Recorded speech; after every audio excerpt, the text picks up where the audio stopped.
창세기 오늘 강의 세미나 9번째 시간을 시작하도록 하겠습니다. 태초에 하나님이 천지를 창조하시니라. 창세기 1장 1절의 말씀입니다.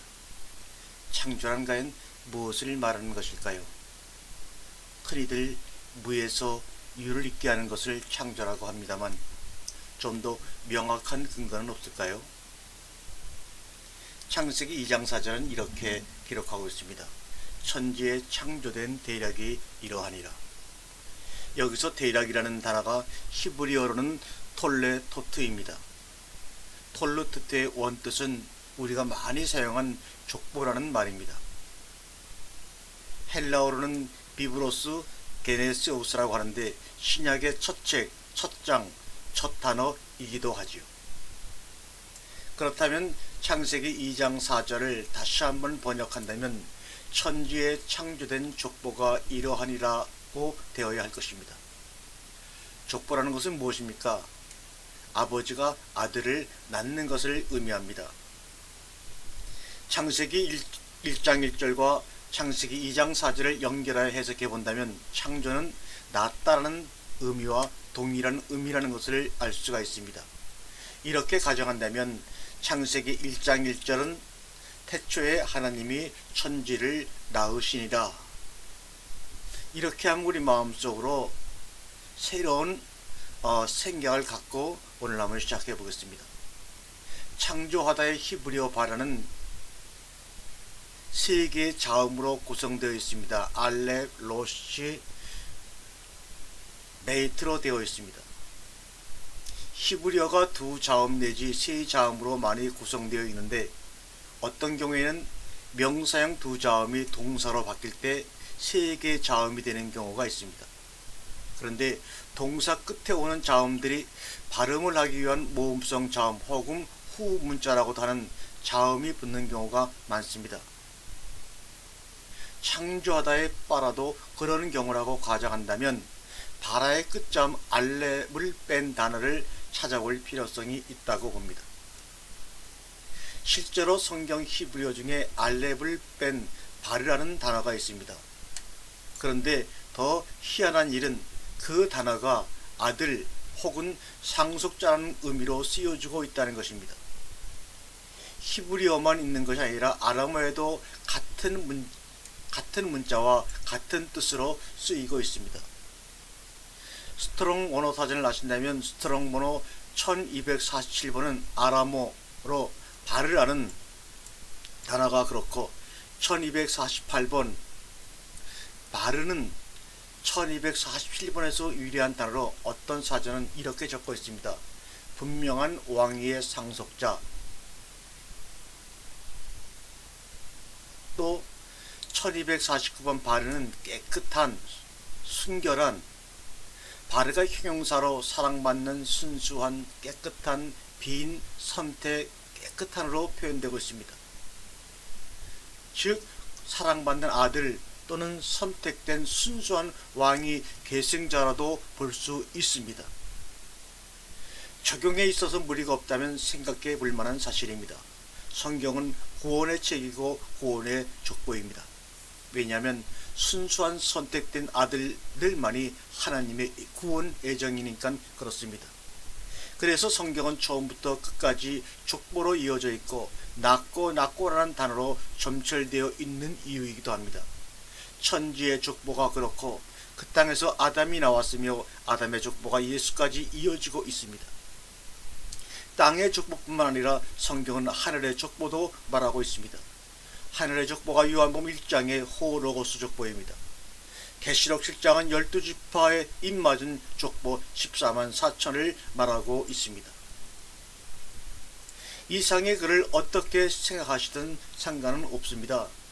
어떤 한 개인의 의견일 수도 있고 비약적인 해석일 수도 있습니다. 그러나 중요한 것은 성경은 무엇인가를 우리에게 말하고자 한다는 것입니다. 우리는 그 말에 귀를 기울여야 합니다. 이번에는 창세기 1장 2절에는 흑암은 무엇인가? 호세크입니다. 밤일까요? 그렇습니다. 밤은 밤입니다. 빛을 낮이라 칭하시고 어두움을 밤이라 칭하시니라 하셨으니까요. 그렇다면 그 밤이 하루 24시간 중에 반쯤인 달이나 별이 뜨는 그 밤일까요? 다음 말씀을 깊이 새겨보시죠. 애굽 진과 이스라엘 진 사이에 이르러 서니 저편은 구름과 흑암이 있고 이편은 밤이 강명함으로 밤샘으로 저편이 이편에 가까이 못하더라. 출애굽기 14장 20절은 애굽 땅에 흑암 재앙이 내렸을 때 상황을 그대로 기술해 놓은 대목입니다. 저쪽은 구름과 흑암이 있고 밤이 아닙니다. 밤이라 할 수 없죠. 이편은 밤이 광명함으로 밤은 밤인데 광명한 밤이라고 표현을 하시고 계십니다. 더욱 중요한 것은 그 다음 구절입니다. 밤새도록 저편이 이편에 가까이 못하더라. 분명 저편은 구름과 흑암이 있는 것이고 이편은 밤이 광명한 곳입니다. 그런데 그렇다면 구름과 흑암이 있는 저편에서 밤이 광명한 이편으로, 즉 어두운 곳에서 밝은 곳으로 오기가 쉬운데 왜 저편이 이편에 가까이 할 수가 없었을까요? 그것은 흑암이나 광명한 밤이 우리 상식의 어두움과 밝음이 아니었기 때문입니다. 그럼 무엇이었을까요? 그것은 분명 존재적 사로잡힘이었기 때문입니다. 애굽과 그 백성들은 흑암이라는 알 수 없는 존재에 붙잡혀서 광명한 밤이 있는 이편으로 건너올 수 없었던 것입니다. 마치 음부에 있는 부자에게 아브라함이 건너갈 수도 없고 건너올 수도 없었던 것처럼 말입니다. 그래서 시편 139편 11절에는 이렇게 말하고 있습니다. 내가 혹시 말하기를 흑암이 정녕 나를 덮고 나를 두른 빛은 밤이 되리라 할지라도 주에게서는 흑암이 숨기지 못하며 밤이 낮과 같이 빛이 나니 주에게는 흑암과 빛이 일반입니다 라고 고백을 하고 있습니다. 이번에는 우리가 빛이라는 것에 대해서 한번 집중해 보도록 하겠습니다. 히브리어로 빛은 오르라고 하고 우리가 말하는 낯이라고 하는 낯은 옴이라고 합니다.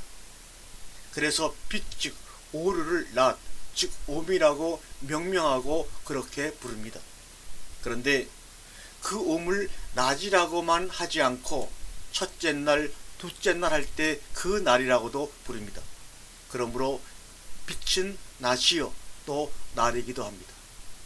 고로 날은 밤이 없는 빛만 있는 기간이요 장소요 상황이요 존재라 할 수 있습니다.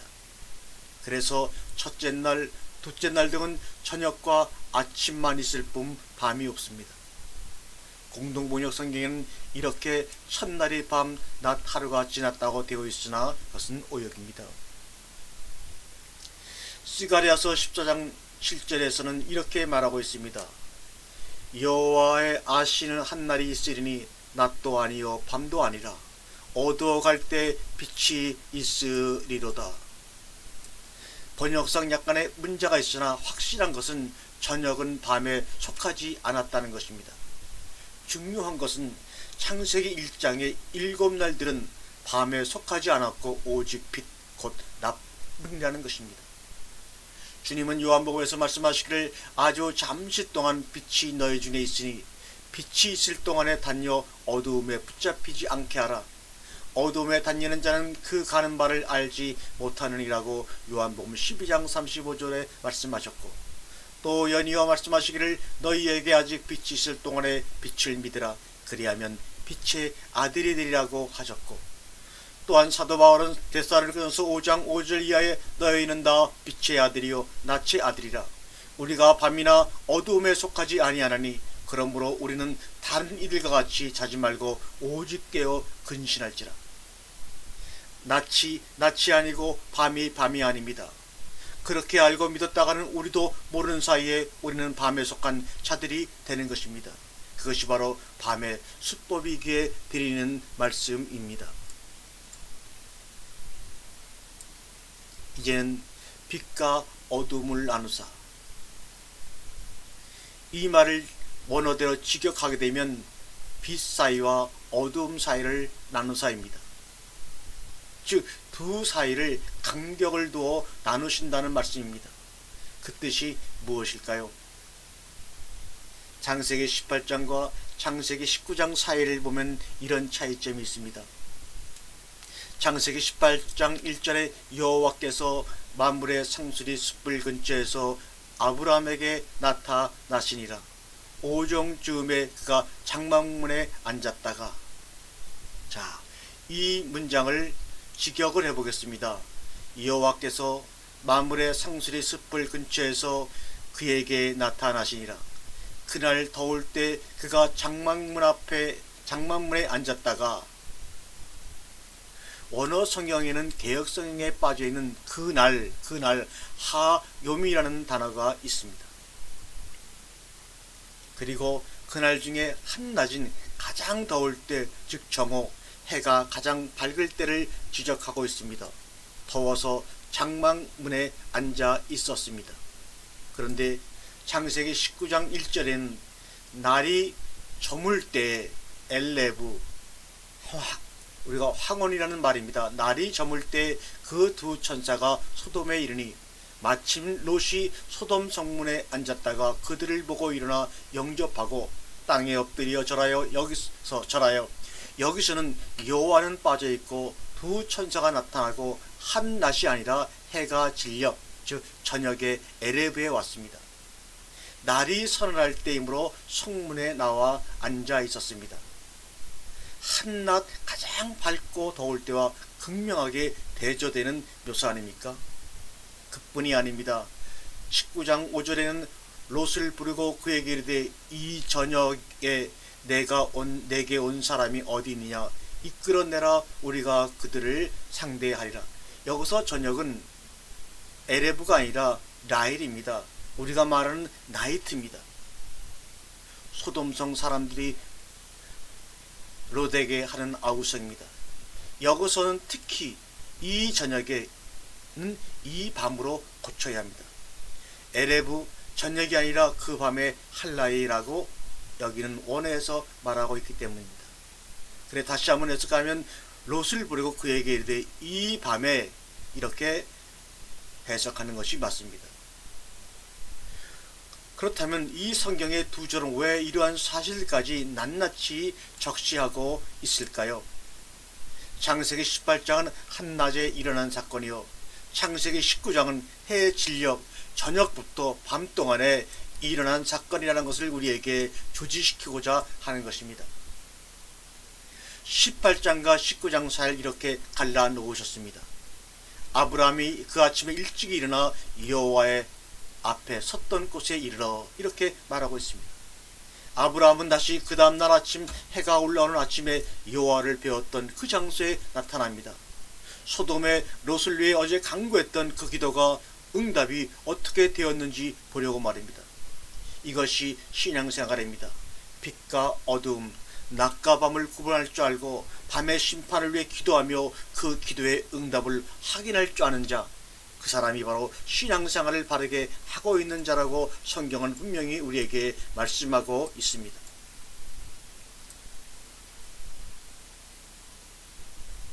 히브리어 구약성경에는 창세기 1장에서 말하는 라키아라는 궁창 말고 또 하나의 궁창이라는 단어가 있습니다. 그 단어는 샤하크란 단어입니다. 이 단어의 본뜻은 가루로 만들었다 해서 왔으며, 그래서 학자들은 작은 가루, 특히 유취하기를 희박한 수증기로 보기도 하는 단어입니다. 그런데 이 단어가 샤크가 등장할 때 샤마임, 하늘도 같이 나오는 경우가 많이 있다는 겁니다. 이 단어가 구약성경에서 21번 나오는데 그 중에서도 특히 눈에 띄는 대목이 있습니다. 이사야 45장 8절에 보면 이렇게 말씀하고 있습니다. 너 하늘이여, 위에서부터 의로움을 비같이 듣게 할지어다. 궁창이여, 위를 부어 내릴지어다. 땅이여, 열려서 구원을 내고 의도 함께 음돋게 할지어다. 나 여호와가 이 일을 창조하였느니라. 하늘을 창조하신 목적을 얘기하고 있습니다. 위에서부터 의로움을 비가 쏟아지는 것처럼 쏟아 내리게 하시려는 것입니다. 궁창을 만드신 목적이 의를 부어 내리려 하심이라고 말하고 있습니다. 땅을 만드신 목적이 그 땅을 열어서 궁창으로부터 부어 내리신 의가 싹이 터 구원을 열매 맺게 하려 하심이라고 분명히 말씀하고 있습니다. 그런데 이 말씀이 기록된 이사야 45장 8절 앞에는 이런 말씀이 있습니다. 나는 빛도 짓고 어둠도 창조하며 나는 평안도 짓고 환난도 창조하나니 나는 여호와라. 이 모든 일을 행하는 자니라 하였노라. 여러분, 이 두 절을 보고 있노라면 마치 창세기 1장을 옮겨 놓은 듯이 보입니다. 자, 보겠습니다. 빛과 어둠, 하늘과 궁창이 나오는가 하면 빛은 평안으로, 어둠은 환난으로, 하늘은 위에서 의를 쏟아내리는 것으로, 궁창은 의를 부어내리는 곳으로, 땅은 의가 싹트고 구원이 열매 맺는 곳으로 주석까지 하고 있습니다. 그래서 조금은 난해하지만 그냥 넘어갈 수 없는 부분이 있습니다. 좀 난해하다 싶으시면 여기까지만 이해하려고 하셔도 큰 상관은 없습니다.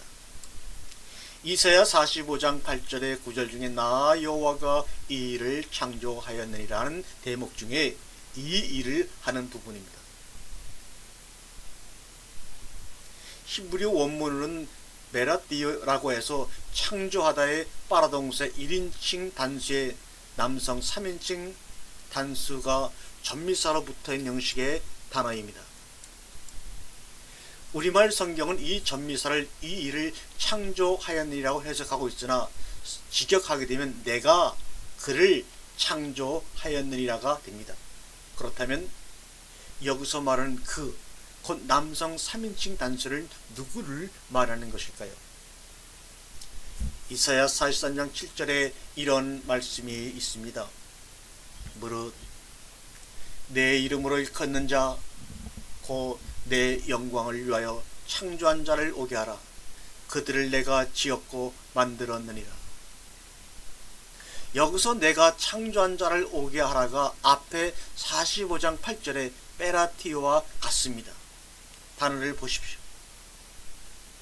구약 성경에는 베라티오가 이 두 곳 외에는 전혀 쓰인 적이 없습니다.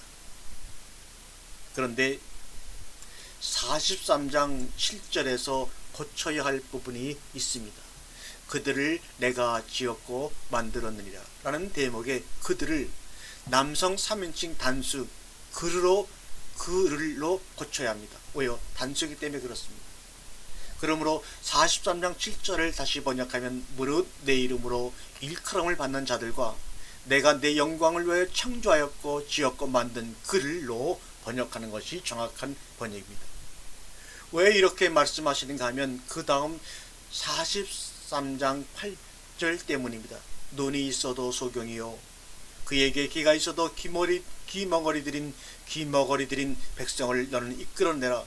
이 일을 위해 그를 창조하였고 지었으며 만드셨다는 말씀입니다. 왜냐하면 그분이 오셔야 소경이요 귀머거리 들인 백성들을 듣고 보게 하시기 때문입니다. 그렇다면 그분이 누구인지 아시겠지요?